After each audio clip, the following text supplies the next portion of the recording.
But even with the intimidation and conversion of the peaceful Negroes proceeding by a geometrical ratio, it will take another year at least to complete the first phase of the offensive against us. It will take another year even under favorable conditions. And those favorable conditions include successful legislation to require first the registration and then the confiscation of firearms now in private possession of white men. That is necessary, you see, to reduce the occupational hazards which now deter even the best paid apostles of racial equality from invading white communities and enjoying a general butchery. Therefore, despite the impatience of our more liberal and progressive elements, you cannot expect before next summer at the earliest even small-scale massacres of whites, as distinct, of course, from rioting in the integrated areas, and as distinct from the beating and killing of stupid individuals who rashly venture into the streets of our cities after dark, alone and unarmed.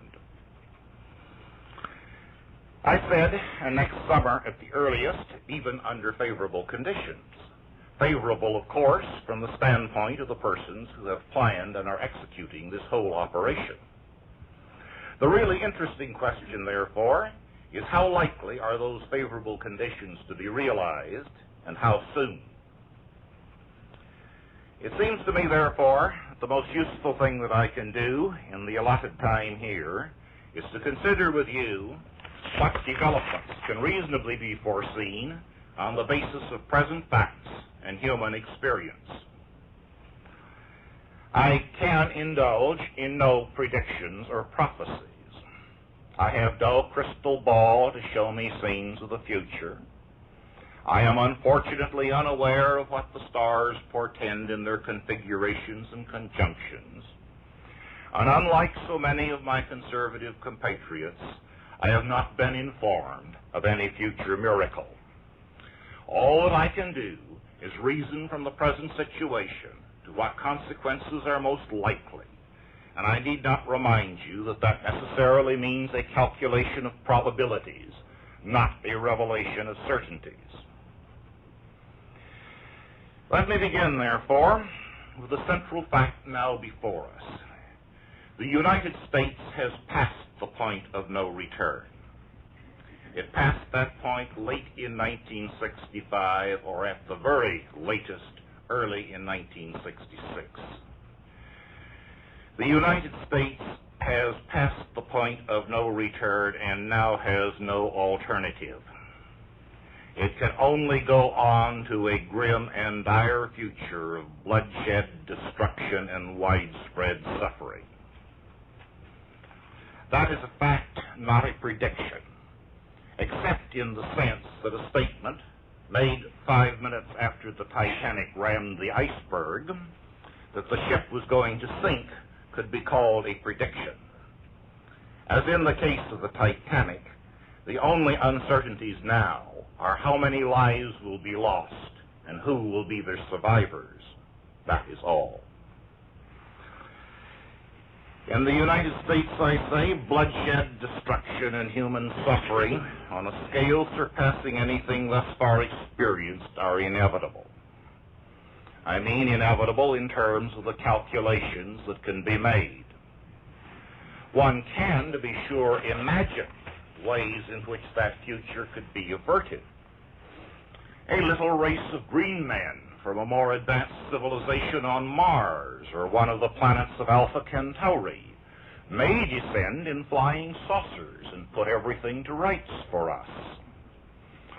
Or alternatively, Gabriel may appear this evening or tomorrow evening and blow his great trumpet.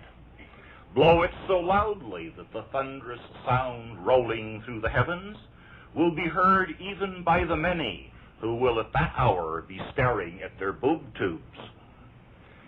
Or there could occur the even greater miracle imagined by Quevedo in his Hora de Todos, a reversal of nature so great that politicians begin to tell the truth and our allied enemies fall out among themselves.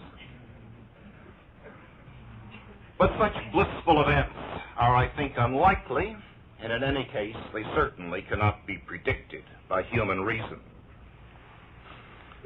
One can, of course, sympathize with those who irrationally insist on believing in miracles.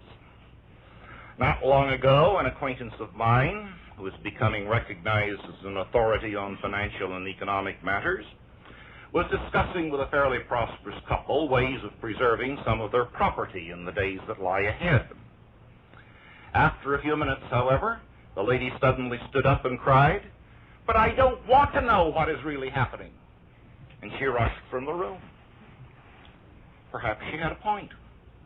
As matters turned out, the citizens of Babylon, who feasted and caroused at their opulent banquet tables in drunken unconcern while the Persian army of Cyrus the Great was already within their walls, lived a little longer than they otherwise would have done, and suffered less pain when the sudden and unforeseen end came upon them.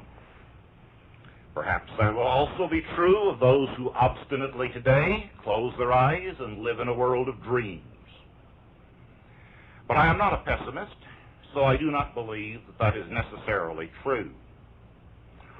In this situation, where death and suffering are inevitably before us, the optimist hopes and even believes that we still have a chance to limit the number of deaths and the amount of suffering, and that what is more important, we can survive our disaster, and our posterity may recover what we have lost.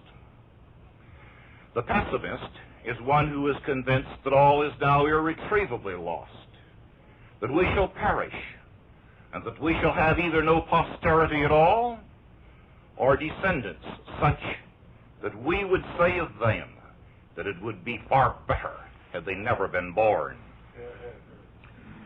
I am still an optimist, you see, for if I were not, I certainly should not spend my time discussing distressing matters with you. There are 8 distinct factors in our present position that place us beyond the point of no return. For when the international lords set out to subjugate the American people, using Franklin Roosevelt as their first full agent, they planned to break the backs of the American people at every vertebra. In every way, from sabotage of our currency to sabotage of our armed forces, both in armaments and in morale. And their consistent and unremitting work for the past 40 years has been successful. But I here confine myself to the race war that they have so patiently contrived, for that alone will suffice to show why we are beyond the point of no return. And it is, I think, moreover, the crucial factor, for it is the one factor that is almost completely beyond their control now. Economically, for example, they undoubtedly have the power to either increase or to moderate the pressures upon us. Militarily, they can either increase or decrease the likelihood of an immediate military attack upon us. But the race factor is one that they almost have no control over now. Over the past 2/3 of a century, they have spent vast sums privately and far vaster sums from the public treasury to arouse and incite among the Negroes the violent and implacable hatred of white men that now animates the dominant segment of that race in the United States. Our enemies have done their work well, perhaps too well.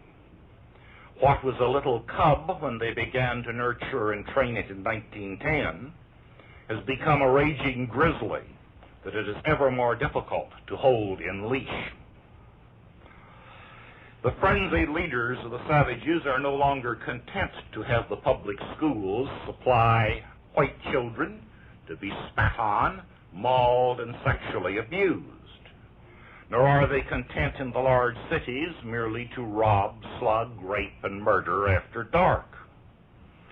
They are no longer content merely to loot and burn while the police are under stringent orders not to interfere with the little darlings.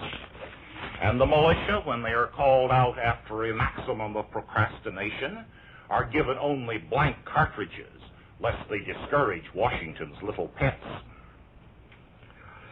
They are even finding it tedious to shoot policemen from ambush. Two of the most raucous animals, one named Williams and the other called Carmichael, on the 14th and the 23rd of July, respectively, announced their determination to take for the blacks as much of the United States as has a climate that pleases them, and there to set up a black republic, from which, of course, the stupid white American rabbits that are not butchered when the territory is taken will be driven into the northern regions, and they're allowed to work to support their black masters in the luxury to which all blacks are entitled by birth. All that, of course, is merely a part of the original plan formulated in detail in 1922, the plan to carve a black Soviet from the territory of the United States. It was openly proclaimed even before 1922, but since that date, the date of the famous raid in Bridgman, Michigan, everybody knew or should have known about it. We may therefore assume that the plan to set up a black Soviet on the territory of the United States is now known to and heartily approved by all the renegade Americans that you see and hear yammering for more civil rights and yowling about the evils of racism. The lusts thus excited cannot be appeased, for every appeasement merely incites them, inflames them. And those lusts cannot now be repressed without a fearful violence, without the sternest imposition of martial law and a virtual dictatorship. Mobs, it is true, can be dispersed or subdued by troops, but the guerrilla warfare, for which the blacks have been thoroughly prepared and equipped, cannot under any circumstances be controlled easily or without heavy losses to the white population. Nothing now could change or control the passions of the exhilarated savages who have learned to hate and despise the white man. To hate him for the most cogent of reasons, because he is white and because he is unapproachably superior in all things that comport with the civilization that he created. And to despise him because he is so stupid that he actually permitted them to vote. So stupid that he permitted them to be told that they are his equals. And so stupid that he now permits them to act as his masters. The hatred now aroused cannot be sated by anything short of the total enslavement of white men and the eventual disappearance of their race in a mass of fetid, brutish, and degraded mongrels who will, after the last white is gone, be equally hated by the blacks.